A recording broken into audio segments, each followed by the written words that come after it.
அன்பார்ந்த பொதுமக்களுக்கு என் நெஞ்சார்ந்த வணக்கம். மக்களே, நான் இந்த வீடியோவில் மட்டும் ரொம்ப கூலான ஒரு விஷயத்தை பற்றி பேச போறேன். ஏன்னா என்னால் சிரிச்சு பேச முடியாது, அது அவ்வளோ பெரிய காமெடி. இருந்தாலும் கூட ஒரு நிதானமாவது பேசணும் அப்படின்னு ஒரு முடிவெடுத்து இந்த வீடியோ பேசுறேன். என்ன அப்படின்னா, ஒரு 3 வருஷத்துக்கு முன்னாடி ஒரு சம்பவம் நடந்ததா கோவை ஸ்டாலின் ஒருத்தர் என்ன செய்யறாரு அப்படின்னா, மீடியாவுனால திடீர்னு வந்து காட்சி கொடுக்குறாரு. ஒரு பெரிய அளவுல என்ன சொல்றாரு அப்படின்னா, 1000 கோடியில் அல்லது ஆயிரக்கணக்கான கோடியில் மோசடி, அவ்வளவு பணமும் மொரீசியஸ் தீவில் பதுக்கி வைக்கப்பட்டிருக்கிறது. பதுக்கி வைத்தவர் மிஸ்டர் விஜயராகவன் அப்படின்னு சொல்றாரு. மிஸ்டர் கோவை ஸ்டாலின், 3 வருஷமா நீங்க ஹோமோல இருந்தீங்களா அல்லது கீழ்பாக்கத்துல ஏதாவது ட்ரீட்மெண்ட் இருந்தீங்களா? 3 வருஷத்துக்கு பின்னால எதுக்கு உங்களுக்கு இந்த ஞானோதயம்? சரி, வச்சுக்கோ. அப்புறம் உங்களுக்கு இன்னும் நிறைய கேள்வி அப்புறம் இருக்கு.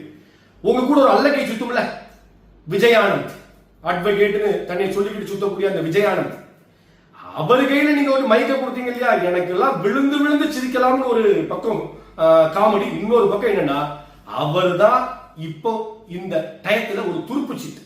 ஏன்னா சிலருக்கு வந்து இந்த மீடியாவை போட்டு கையில கொடுத்த கையை ஓடாது கால் ஓடாதுங்கிற மாதிரி வாய்க்கு வந்து அதை சொல்லி மாட்டிக்குவாங்கல்ல, அப்படி மாட்டிக்கிட்டாரு இந்த மகராசா. என்ன சொல்லிட்டாரு தெரியுமா? படார்னு 17,000 கோடி ஒரு ஃபிகரை சொன்னாரு மிஸ்டர் விஜயானந்த். மக்கள் சபையில 17,000 கோடி கணக்குக்கு நீங்கள் ஆதாரத்தை கொண்டுட்டு வரணும். மிஸ்டர் கோவை ஸ்டாலின், நீங்க ஆயிரக்கணக்கான கோடிக்கு ஆதாரத்தை கொண்டுட்டு வரணும். மிஸ்டர் கோவை ஸ்டாலின், மொரீசியஸ் தீவுல பதுக்கி வச்சிருக்கேன்னு சொன்னதுக்கு ஏதாவது ஒரு பிட்ட ஆதாரத்தை நீங்க கொண்டுட்டு வரணும். இது என்ன தமாசு? இன்னொரு பெரிய தமாசு இருக்குது. அந்த விஜயானந்த் சொன்னாரு பாருங்க, இன்னொரு வார்த்தை எனக்கெல்லாம் அப்படியே நெஞ்ச புடிச்சிட்டேன் நானு. 17 முறை அல்லது அவர் சொன்னது 11 முறை. இந்த 17 முறை சொன்ன ஒருத்தர் இருக்காரு, அவருக்கு நான் அப்புறம் வச்சுக்கிறேன். அவர் வரேன், அவர் தனியா ஒரு வீடியோ போட்டிருக்காரு, அவர் பெரிய யூடியூபர், அவர்கிட்ட ஆதாரம் கேட்டு அப்புறம் வருவேன். இவர் சொன்னது 11 முறை. அது எப்படி இப்படி ஒரு அண்ட புழுகு ஆகாச புழுகு?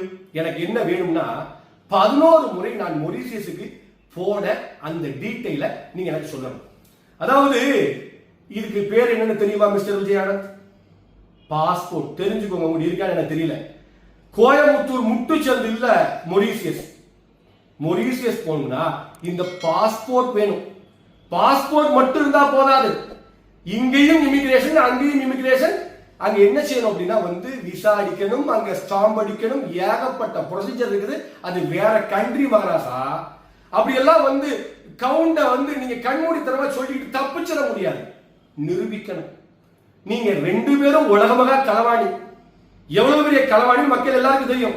ஒரு மிகப்பெரிய ஆளுக்கு ஒரு கத்தியை வச்சுக்கிட்டு ஒரு வருஷத்துக்கு முன்னாடி மிகப்பெரிய போராட்டம் பண்ணலாம் முடிவு பண்ணீங்கல்ல, என்ன பண்ணீங்க? ஒன்னும் பண்ணல.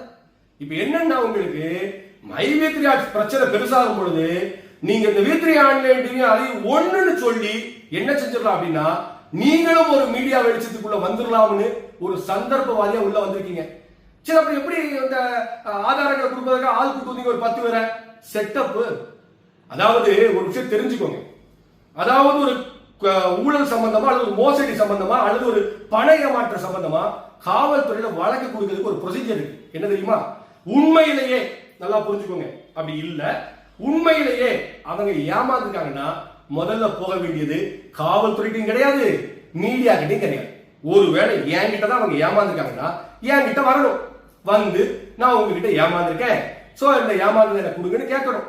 அப்படி கேட்கும் பொழுது நான் அப்படிலாம் கொடுக்க முடியாதுன்னு மறுக்கணும். சோ அதுக்கப்புறமா நான் போய் நான் கொடுத்ததை கேட்டேன், அவங்க தரமாட்டேன்னு சொல்லிட்டாங்கன்னு காவல்துறைக்கு போகணும். சோ காவல்துறை அதை வழக்கு எடுக்கணும். அதுக்கு பின்னால்தான் மீடியாவுக்கு போகணும். நீங்க என்ன ஸ்ட்ரெயிட்டா மீடியாவுக்கு போயிட்டீங்க? என்ன நோக்கம்?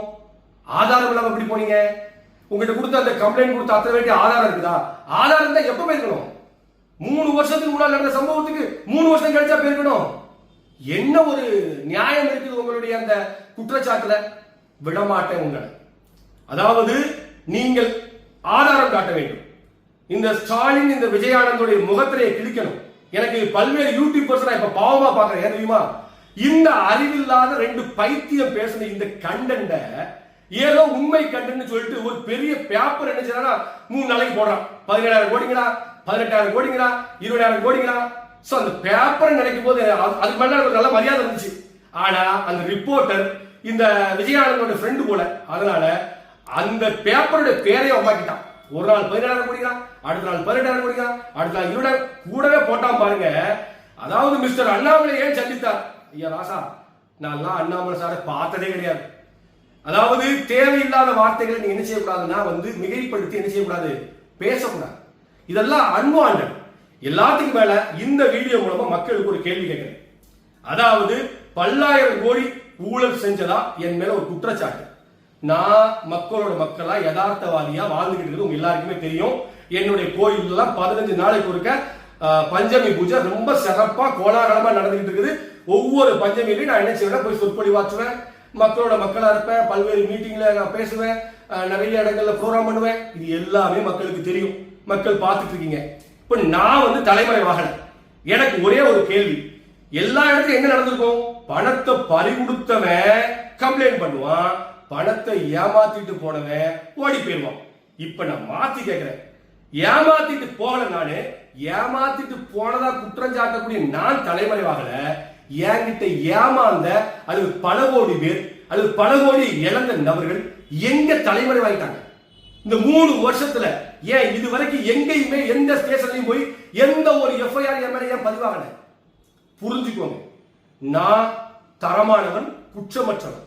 இப்ப வர்ற இந்த குற்றச்சாட்டுகள் சந்தர்ப்பவாதமானது. இந்த காலச்சூழலை பயன்படுத்தி ஏதாவது ஒரு அவதூறுகளை பரப்பலாமாங்கிற நோக்கத்துல வர்றது. எங்கேயுமே ஆதாரம் கிடையாது. முடிஞ்சால் ஆதாரத்தை கொடுங்க. இந்த ஒரு வீடியோ பேசுங்க, உனக்கு அதெல்லாம் திராணி கிடையாது, வீடியோ பேசுறதுலாம் உனக்கு உலகிடுவ. ஆனாலும் முடிந்தால் ஒரு வீடியோ பேசுங்க. உங்க தானை தலைவன், தங்க தலைவன், நீங்க இப்ப ஒரு கூட்டணி வச்சிருக்கீங்க இல்லையா, அந்த மிஸ்டர் மகராசன், அந்த அசோக் ஸ்ரீநிதி அவர்கிட்ட போங்க.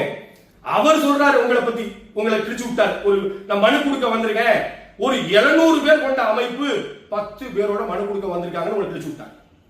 வீடியோல மீடியால பிளாஷ் பண்ணிட்டார், அங்கேயே உங்களை அசிங்கப்படுத்திட்டார். என்ன 700 பேர் வச்சிருக்கீங்க, 700 பேர் வந்திருக்கணும், அல்லது 700 பேரோட கம்ப்ளைண்ட் கொடுத்துருக்கணும். அது இல்ல 10 பேர் கம்ப்ளைண்ட் கொண்டு வரீங்க. அப்ப என்ன உங்களுடைய பிரச்சனை அப்படிங்கறத உங்களால தெளிவா வெளிப்படுத்த முடியாத அளவுக்கு நீங்கள் ஒரு தரம் தாழ்ந்தவர் அப்படிங்கறத இந்த இடத்துல நான் நிரூபிக்கிறேன்.